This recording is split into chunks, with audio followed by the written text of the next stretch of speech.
I thought my shop was pretty good, but then I spent a while in my dad's shop. And then I realized there's a few things in his shop I wish I had. Hello, my name's Dan Shannon.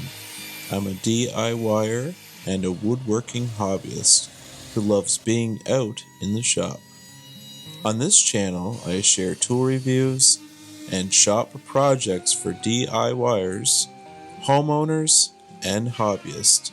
If this grabs you by the tool belt, consider subscribing for more videos like this.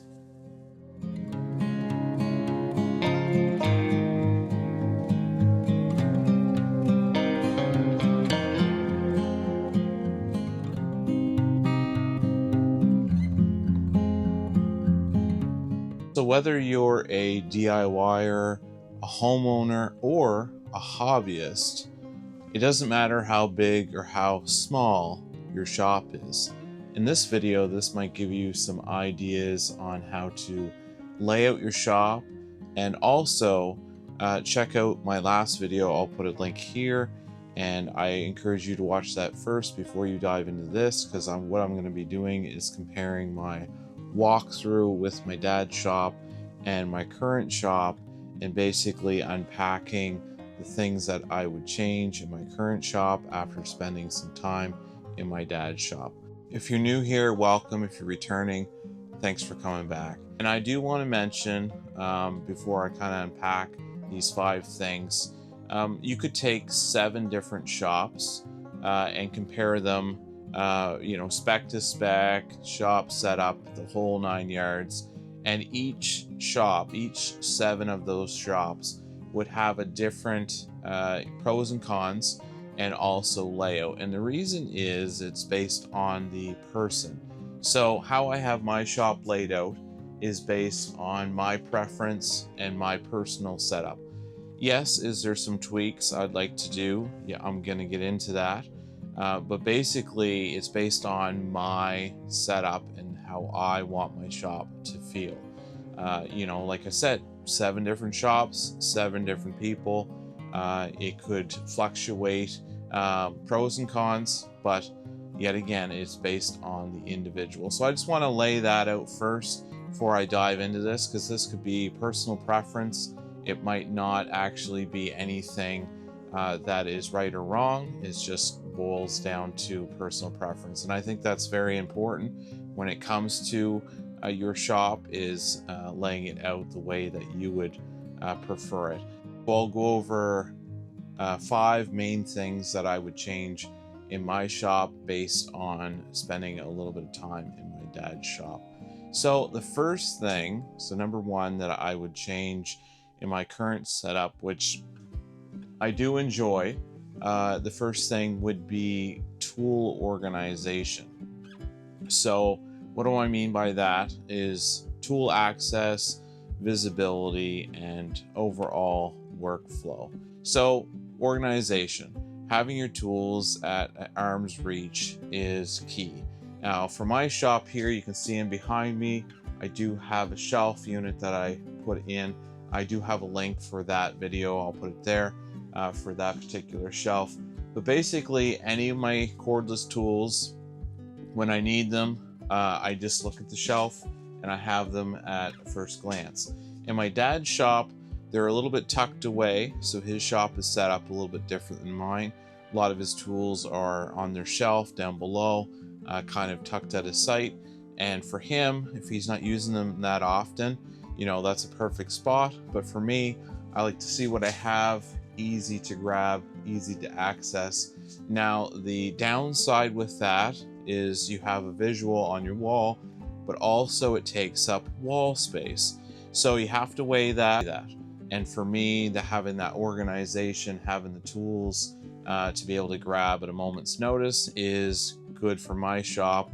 And my dad actually did mention, and I just want to put this in here, he's seen my shelf and he thought, well, I'm going to build one of those at some point. I'm going to build one out of wood. It's going to have little sleeves on the bottom, like 7 or 8.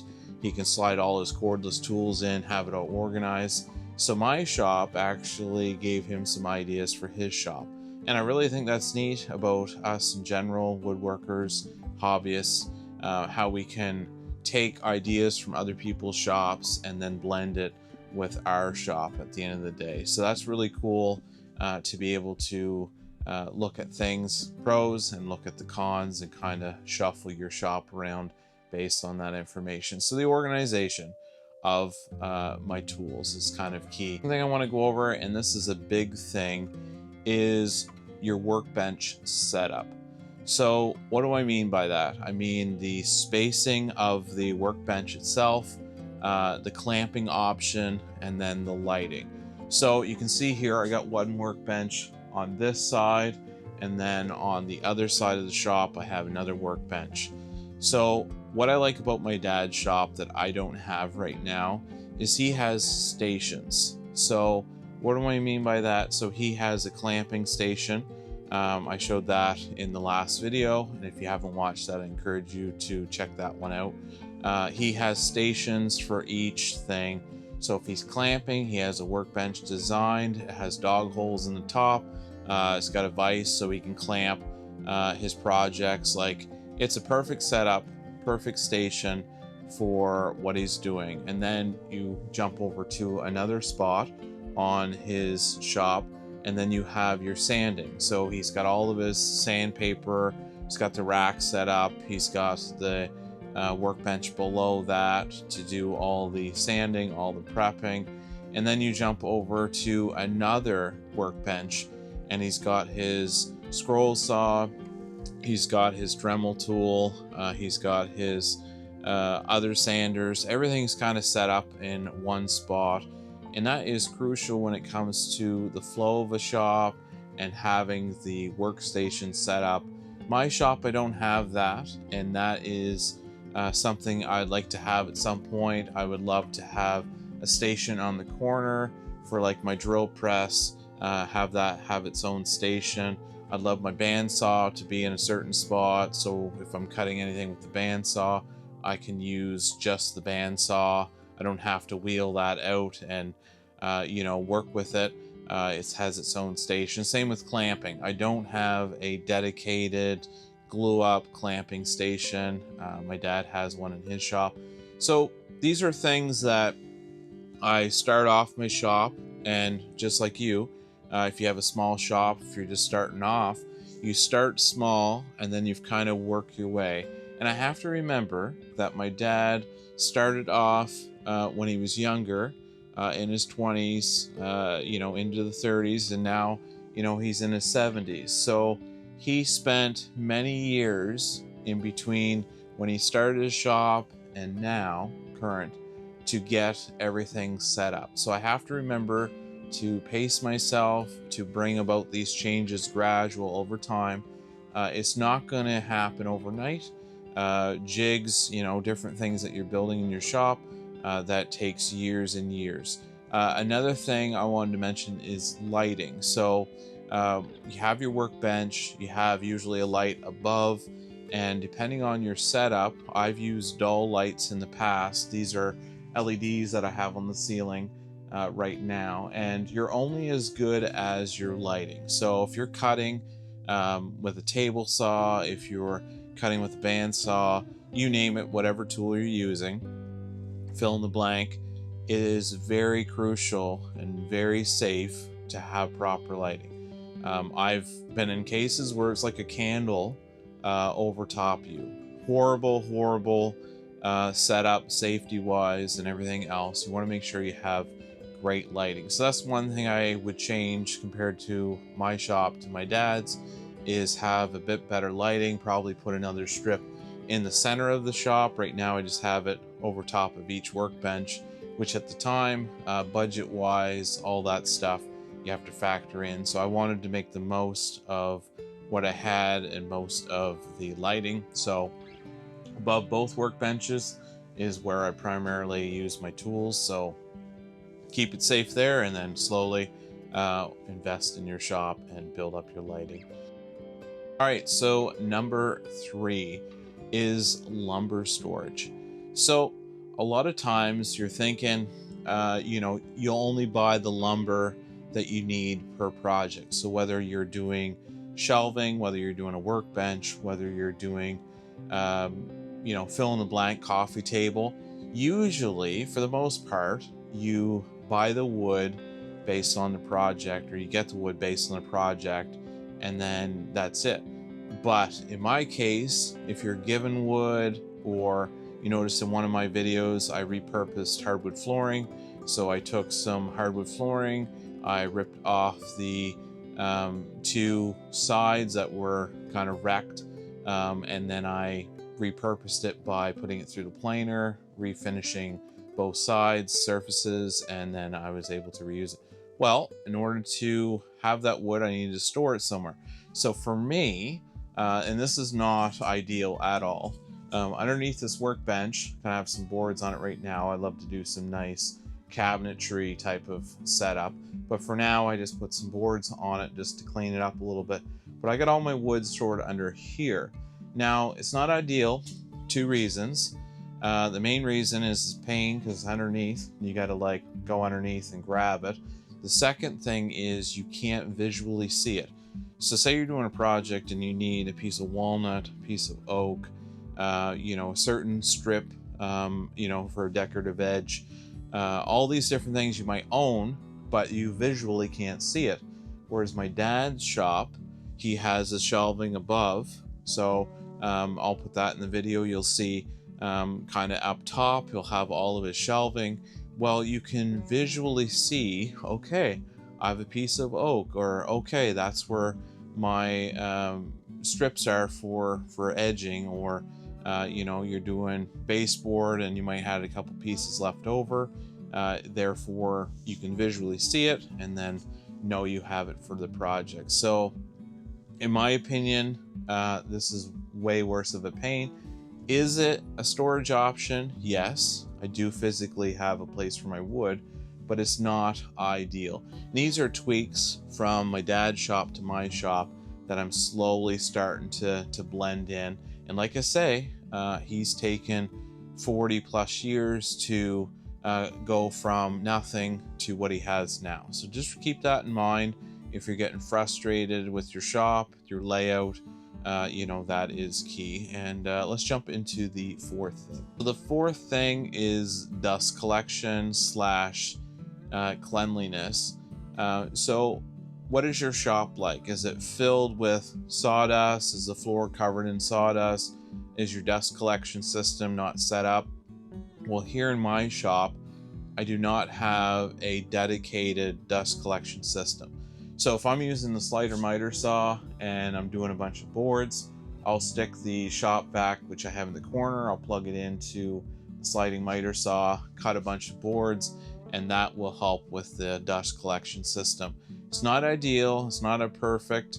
You're better off having a can in the corner and having it all piped through the shop, but my shop's small, and as of right now, I had more important tools to buy to add to my collection than the dust collection as of right now, and having that all piped in. Same with my router table here.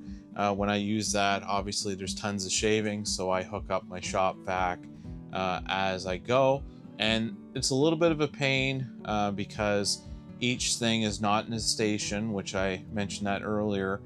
So I can't do a dedicated setup for the dust collection because I need that particular tool to be mobile and to have it throughout the shop. Same with my bandsaw.